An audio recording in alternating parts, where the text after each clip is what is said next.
Gotas de Misericordia presenta el Evangelio de hoy. Faltaban 2 días para la Pascua y los ácimos.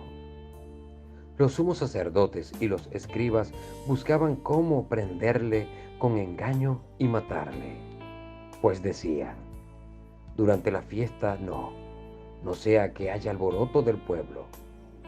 Estando él en Betania, en casa de Simón el leproso, recostado a la mesa, vino una mujer que traía un frasco de alabastro con perfume puro de nardo, de mucho precio. Quebró el frasco y lo derramó sobre su cabeza.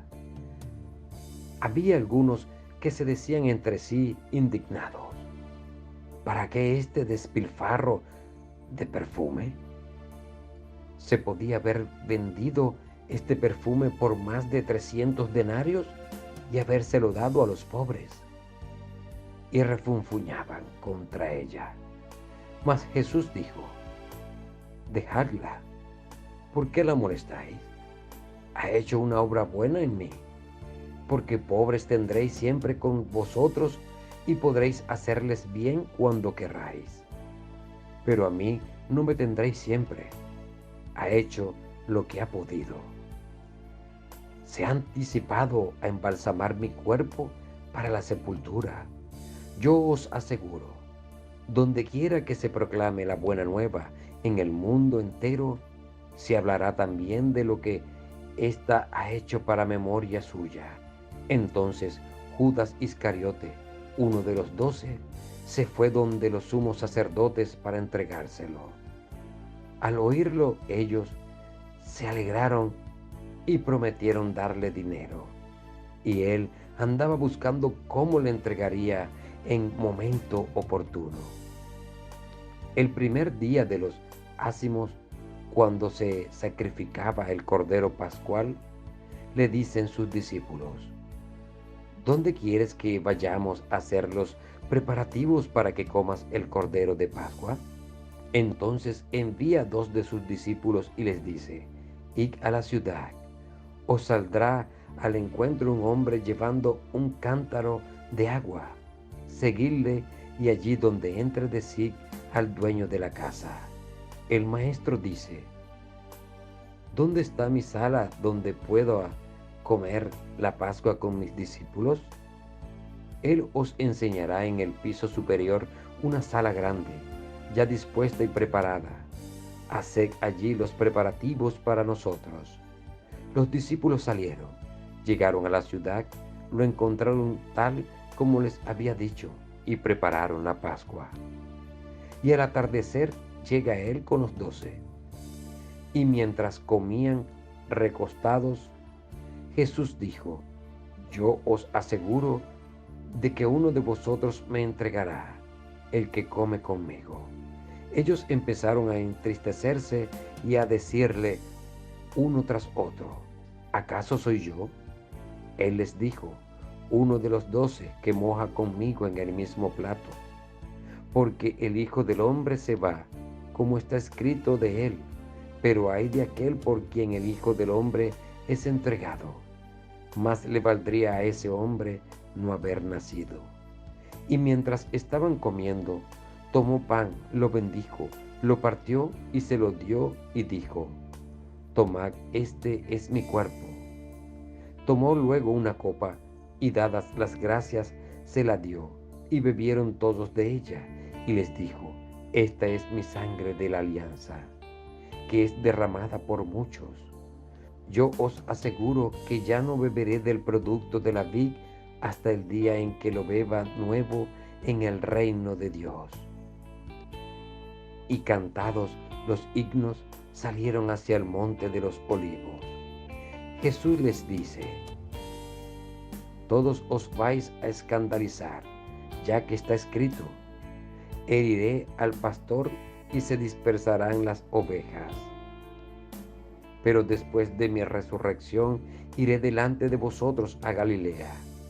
Pedro le dijo: aunque todos se escandalicen, yo no. Jesús le dice: yo te aseguro, hoy, esta misma noche, Antes de que el gallo cante 2 veces, tú me habrás negado 3. Pero él insistía: aunque tenga que morir contigo, yo no te negaré. Lo mismo decían también todos. Van a una propiedad cuyo nombre es Gesemaní, y dice a sus discípulos: sentaos aquí mientras yo hago oración. Toma consigo a Pedro, Santiago y Juan, y comenzó a sentir pavor y angustia, y les dice: mi alma está triste hasta el punto de morir. Quedaos aquí y velad. Y adelantándose un poco, caía en tierra y suplicaba que a ser posible pasara de él aquella hora. Y decía: Abba, Padre, todo es posible para ti. Aparta de mí esta copa, pero no sea lo que yo quiero, sino lo que quieras tú. Viene entonces y los encuentra dormidos y dice a Pedro: Simón, ¿duermes? Ni una hora has podido velar. Velad y orad, para que no caigas en tentación, que el espíritu está pronto, pero la carne es débil. Y alejándose de nuevo, oró diciendo las mismas palabras. Volvió otra vez y los encontró dormidos, pues sus ojos estaban cargados. Ellos no sabían qué contestarle. Viene por tercera vez y les dice: ahora ya podéis dormir y descansar. Basta ya, llegó la hora. Mirad que el Hijo del Hombre va a ser entregado en manos de los pecadores. Levantaos, vámonos, mirad, el que me va a entregar está cerca. Todavía estaba hablando cuando de pronto se presenta Judas, uno de los 12, acompañado de un grupo con espadas y palos, de parte de los sumos sacerdotes, de los escribas y de los ancianos. El que le iba a entregar les había dado esta contraseña: aquel a quien yo dé un beso, ese es, prendedle y llevadle con cautela. Nada más llegar, se acerca a él y le dice: Rabí, y le dio un beso. Ellos le echaron mano y le prendieron. Uno de los presentes, sacando la espada, hirió al siervo del sumo sacerdote y le llevó la oreja. Y tomando la palabra, Jesús le dijo: ¿cómo contra un salteador habéis salido a prenderme con espadas y palos? Todos los días estaba junto a vosotros enseñando en el templo y no me detuvisteis. Pero es para que se cumplan las Escrituras. Y abandonándole, huyeron todos. Un joven le seguía cubierto solo de un lienzo y le detienen. Pero él, dejando el lienzo, se escapó desnudo. Llevaron a Jesús ante el sumo sacerdote, y se reúnen todos los sumos sacerdotes, los ancianos y los escribas. También Pedro le siguió de lejos hasta dentro del palacio del sumo sacerdote, y estaba sentado con los criados, calentándose al fuego. Los sumos sacerdotes y el Sanedrín entero andaban buscando contra Jesús un testimonio para darle muerte, pero no lo encontraban, pues muchos daban falsos testimonios contra él, pero los testimonios no coincidían. Algunos, levantándose, dieron contra él este falso testimonio: nosotros le oímos decir: yo destruiré este santuario hecho por hombres y en 3 días edificaré otro no hecho por hombres. Y tampoco en este caso coincidían su testimonio. Entonces se levantó el sumo sacerdote, poniéndose en medio, preguntó a Jesús: ¿no respondes nada? ¿Qué es lo que estos atestiguan contra ti? Pero él seguía callado y no respondía nada. El sumo sacerdote le preguntó de nuevo: ¿eres tú el Cristo, el Hijo del Bendito? Y dijo Jesús: sí, yo soy. Y veréis al Hijo del Hombre sentado a la diestra del poder y venir entre las nubes del cielo. El sumo sacerdote se rasga las túnicas y dice: ¿qué necesidad tenemos ya de testigos? ¿Habéis oído la blasfemia? ¿Qué os parece? Todos juzgaron que era reo de muerte. Algunos se pusieron a escupirle, le cubrían la cara y le daban bofetadas, mientras le decían, adivina, y los criados le recibieron a golpes. Estando Pedro abajo en el patio, llega una de las criadas del sumo sacerdote y al ver a Pedro calentándose, le mira atentamente y le dice, también tú estabas con Jesús de Nazaret. Pero él lo negó. Ni sé ni entiendo qué dices. Y salió afuera al portal y cantó un gallo. Le vio la criada y otra vez se puso a decir a los que estaban allí, este es uno de ellos. Pero él lo negaba de nuevo. Poco después, los que estaban allí volvieron a decir a Pedro, ciertamente eres de ellos, pues además eres Galileo. Pero él se puso a echar imprecaciones y a jurar, yo no conozco a ese hombre de quien habláis. Inmediatamente cantó un gallo por segunda vez, y Pedro recordó lo que había dicho Jesús, antes que el gallo cante 2 veces, me habrás negado 3, y rompió a llorar. Pronto al amanecer prepararon una reunión los sumos sacerdotes con los ancianos, los escribas y todo el Sanedrín, y después de haber atado a Jesús, le llevaron y le entregaron a Pilato. Pilato le preguntaba, ¿eres tú el rey de los judíos? Él le respondió, si tú lo dices. Los sumos sacerdotes le acusaban de muchas cosas. Pilato volvió a preguntarle, ¿no contestas nada? Mira de cuántas cosas te acusan. Pero Jesús no respondió ya nada, de suerte que Pilato estaba sorprendido. Cada fiesta les concedía la libertad de un preso. Había uno llamado Barrabás, que estaba encarcelado con aquellos sediciosos que en el motín habían cometido un asesinato. Subió la gente y se puso a pedir lo que les solía conceder. Pilato les contestó, ¿queréis que os suelte al rey de los judíos? Pues se daba cuenta de que los sumos sacerdotes le habían entregado por envidia. Pero los sumos sacerdotes incitaron a la gente a que dieran que le soltase más bien a Barrabás. Pero Pilato les decía otra vez, ¿y qué voy a hacer con el que llamáis el rey de los judíos? La gente volvió a gritar, crucifícale. Pilato les decía, ¿pero qué mal ha hecho? Pero ellos gritaron con más fuerza, crucifícale. Pilato entonces, queriendo complacer a la gente, le soltó a Barrabás y entregó a Jesús después de azotarle para que fuera crucificado. Los soldados le llevaron dentro del palacio, es decir, al pretorio, y llaman a toda la corte. Le visten de púrpura y trenzando una corona de espina, se la ciñen. Y se pusieron a saludarle, salve rey de los judíos, y le golpeaban en la cabeza con una caña, le escupían y doblando las rodillas se postraban ante él. Cuando se hubieron burlado de él, le quitaron la púrpura, le pusieron sus ropas y le sacan fuera para crucificarle. Y obligaron a uno que pasaba, a Simón de Cirene, que volvía del campo, el padre de Alejandro y de Rufo, a que llevara su cruz.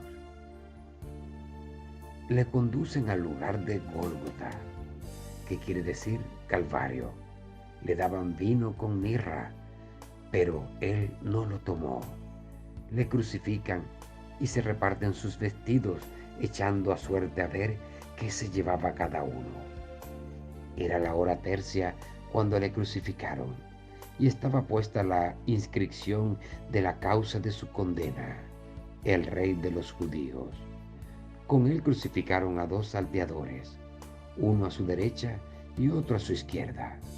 Y los que pasaban por allí Le insultaban, meneando la cabeza y diciendo: tú, que destruyes el santuario y lo levantas en 3 días, sálvate a ti mismo, bajando de la cruz. Igualmente los sumos sacerdotes se burlaban entre ellos junto con los escribas diciendo: a otros salvó y él mismo no puede salvarse. El Cristo, el Rey de Israel, que baje ahora de la cruz para que lo veamos y creamos. También le injuriaban los que con él estaban crucificados.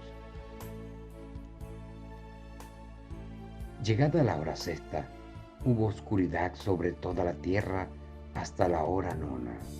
A la hora nona gritó Jesús con fuerte voz: Eloi, Eloi, lema sabactani, que quiere decir: Dios mío, ¿por qué me has abandonado? Al oír esto, algunos de los presentes decían: mira, llama a Elías. Entonces uno fue corriendo a empapar una esponja en vinagre y sujetándola a una caña le ofrecía de beber diciendo: dejad, vamos a ver si viene Elías a descolgarle. Pero Jesús, lanzando un fuerte grito, expiró. Y el velo del santuario se rasgó en dos, de arriba abajo. Al ver el centurión que estaba frente a él, que había expirado de esa manera, dijo: verdaderamente, este hombre era hijo de Dios. Había también unas mujeres mirando desde lejos, entre ellas María Magdalena, María la madre de Santiago el menor y de José y Salomé, que le seguían y le servían cuando estaba en Galilea, y otras muchas que habían subido con él a Jerusalén. Y ya al atardecer, como era la preparación, es decir, la víspera del sábado, vino José de Arimatea, miembro respetable del consejo, que esperaba también el reino de Dios, y tuvo la valentía de entrar donde Pilato y pedirle el cuerpo de Jesús. Se extrañó Pilato de que ya estuviese muerto, y llamando al centurión le preguntó si había muerto hacía tiempo. Informado por el centurión, concedió el cuerpo a José, quien, comprando una sábana, lo descolgó de la cruz, lo envolvió en la sábana y lo puso en el sepulcro que estaba excavado en roca. Luego hizo rodar una piedra sobre la entrada del sepulcro. María Magdalena y María, la de José, se fijaban dónde era puesto. Palabra del Señor. Hoy, en la liturgia de la palabra, leemos la pasión del Señor según San Marco y escuchamos un testimonio que nos deja sobrecogidos. Verdaderamente este hombre era el Hijo de Dios. El evangelista tiene mucho cuidado en poner estas palabras en labios de un centurión romano que, atónito, había asistido a una más de entre tantas ejecuciones que le deberían tocar presenciar en función de su estancia en un país extranjero y sometido. No debe ser fácil preguntarse qué debió ver en aquel rostro, a duras penas humano, como para emitir semejante expresión. De una manera u otra debió descubrir un rostro inocente, alguien abandonado y quizás traicionado a merced de intereses particulares, o quizás alguien que era objeto de una injusticia en medio de una sociedad no muy justa. Alguien que calla, soporta e incluso misteriosamente acepta todo lo que se le está viniendo encima. Quizá incluso podría llegar a sentirse colaborando con una injusticia ante la cual él no mueve ni un dedo por impedirla. Como tantos otros se lavan las manos ante los problemas de los demás. La imagen de aquel centurión romano es la imagen de la humanidad que contempla. Es al mismo tiempo la profesión de fe de un pagano. Jesús muere solo, inocente, golpeado, abandonado y confiado a la vez con un sentido profundo de sumisión, con los restos de amor que los golpes le han dejado en su cuerpo.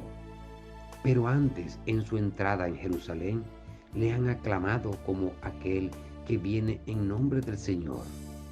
Nuestra aclamación este año no es de expectación, ilusionada y sin conocimiento, como lo de aquellos habitantes de Jerusalén.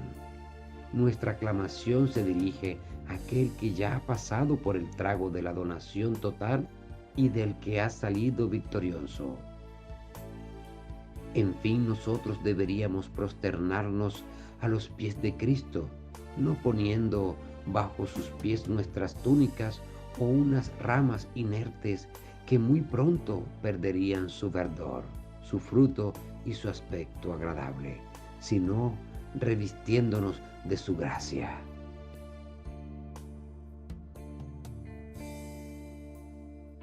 Ayúdame a llegar a más personas. ¿Cómo? Dándome me gusta en la manito arriba. Ah, y no olvides suscribirte y darle a la campanita de notificaciones para que seas uno de los primeros en recibir nuestros hermosos videos.